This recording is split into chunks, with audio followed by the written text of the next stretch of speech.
Hello viewers, welcome to my channel. आज हम exercise 3.5 का क्वेश्चन 4 का पार्ट 2 सोल्व करेंगे। हमारा क्वेश्चन है form the pair of linear equation in the following problems and find their solution by any algebraic method. Question 4 का part 2 है। A fraction become 1/3 when 1 is subtracted from the numerator and it becomes 1/4 when 8 is added to its denominator. Find the fraction. अर्थात हमारा सवाल कह रहा है नीचे दी गई समस्या को रेखीय समीकरण युग्म के रूप में लिखिए तथा उसे किसी भी बीजगणितीय विधि से सोल्व कीजिए। तो हमारा सवाल है एक भिन्न 1/3 बन जाता है जब उसके अंश में 1 जोड़ा जाता है और यदि उसके हर में 8 जोड़ा जाता है तो वह भिन्न 1/4 बन जाती है। तो वह भिन्न ज्ञात कीजिए, ये हमारा सवाल है। तो हम इसमें क्या मानते हैं, सबसे पहले अंश और हर अज्यूम कर लेते हैं। तो अब हम यहां पर लिखेंगे लेट अज्यूम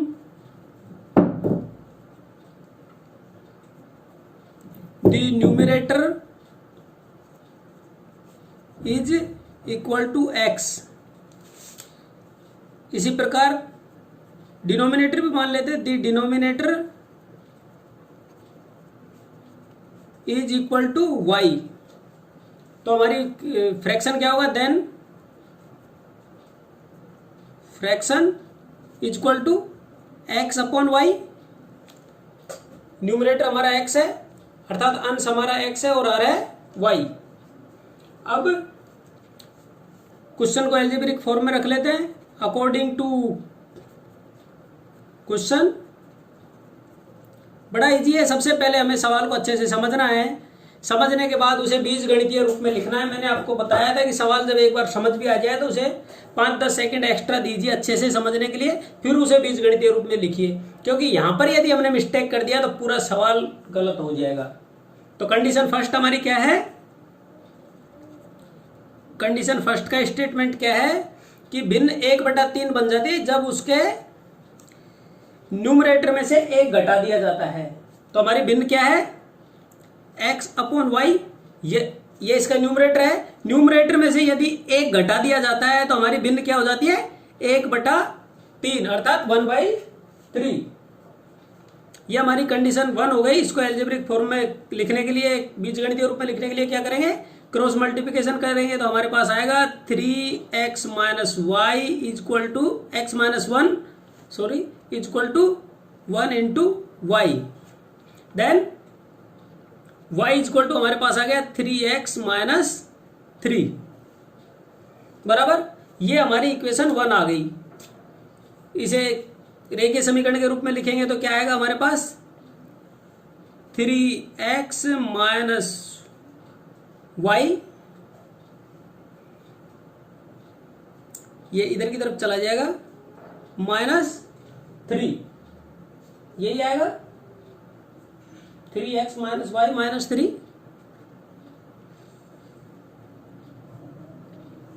ठीक है, ये हमारी क्या हो गई, इज इक्वल टू 0। ये हमारी हो गई इक्वेशन 1। ये हमारी इक्वेशन 1 हो गई। फिर हमारी कंडीशन सेकंड क्या है, इसमें कंडीशन सेकंड हमारी भिन्न 1/4 हो जाती है यदि इसके डिनोमिनेटर में 8 जोड़ दिया जाए। तो हमारी भिन्न क्या है, फ्रैक्शन हमारा है x अपॉन वाई। यदि इसके डिनोमिनेटर में 8 क्या कर दिया जाए, प्लस कर दिया जाए, तो हमारा फ्रैक्शन क्या हो जाएगा, 1/4। इसे क्रॉस मल्टीप्लिकेशन से सोल्व करते हैं तो ऐसे 4x is equal to 1 into y plus 8। This implies 4x, पक्षांतरण करेंगे तो minus y is equal to 8 को उधर को ही रखते हैं तो ये इक्वेशन 2 आ गई हमारी। हमने क्वेश्चन के दोनों स्टेटमेंट को एल्जेब्रिक फॉर्म में रख लिया। अब इसे हमें लिखा गया है कि किसी भी सूटेबल मेथड से सोल्व कीजिए, एल्जेब्रिक मेथड से। तो इसमें देखिए हमें जो सूटेबल मेथड लग रहा है, यहाँ पे देखिए इक्वेशन 1 में यहाँ पर y इज इक्वल टू क्या आया था, y is equal to 3x minus 3। तो अब हम इसे आपको याद होगा हम सब्स्टिट्यूशन मेथड में क्या करते हैं, क्वेश्चन को एल्जेब्रिक फॉर्म में लिखते हैं, फिर किसी एक इक्वेशन को लेके उसे वन वेरिएबल टर्म बनाते हैं, फिर उस वन वेरिएबल टर्म को किसी दूसरी इक्वेशन में पुट करते हैं, उसके बाद किसी एक वेरिएबल का मान प्राप्त करते हैं, उस मान को किसी भी एक इक्वेशन में रखते हैं और दूसरे वेरिएबल का मान प्राप्त करते हैं। तो यहां पर हमें कौन सी मेथड सुटेबल रहेगी, सब्स्टिट्यूशन मेथड। तो यहां पर लिखेंगे बाई सब्स्टिट्यूशन मेथड, प्रतिस्थापन विधि। प्रतिस्थापन विधि में इक्वेशन हमें एल्जेब्रिक फॉर्म में मिली हुई है। स्टेप फर्स्ट हमारा ऑलरेडी सोल्व है। स्टेप 2 में क्या है, वन वेरिएबल टर्म बनानी है। तो यहाँ पे वन वेरिएबल टर्म मिली थी हमें y के रूप में एक कंडीशन फर्स्ट में, तो हम इसे यहीं पर मान लेते हैं, दोबारा लिख लेते हैं। फ्रॉम इक्वेशन वन हमारी इक्वेशन यही है 3x - y - 3। ये आपकी सुविधा के लिए लिख रहा हूं मैं दोबारा, नहीं तो यहां पर भी आराम से हो सकता था ये। तो this implies y equal to क्या आ जाएगा, 3x - 3। ये यहाँ पे भी दिया हुआ है। तो ये हमारी इक्वेशन क्या हो गई, वन वेरिएबल टर्म में, इसे हम इक्वेशन 3 मान लेते हैं। फिर क्या करते हैं, स्टेप थर्ड पे आ जाते हैं। स्टेप थर्ड में क्या लिखते हैं, substitute this value of y equal to 3x - 1 in equation, जो इक्वेशन को वन वेरिएबल बनाया है उसके अलावा दूसरी इक्वेशन। तो इन इक्वेशन किस में रखेंगे, इन इक्वेशन 2 में y का मान रखेंगे हम। तो y का मान प्रतिस्थापित करेंगे तो 4x - y की वैल्यू क्या है हमारे पास, 3x - 3 equal to 8। This implies 4x minus से मल्टीप्लाई करेंगे तो -3x + 3 इक्वल टू 8। 4x में से -3x गया तो क्या आ गया, x, पक्षांतरण करेंगे 3 को राइट साइड में ले जाएंगे, x equal to 8 - 3, then x equal to 5। x का मान हमारे पास क्या प्राप्त हो गया, 5, अर्थात न्यूमरेटर की वैल्यू हमें मिल गई 5।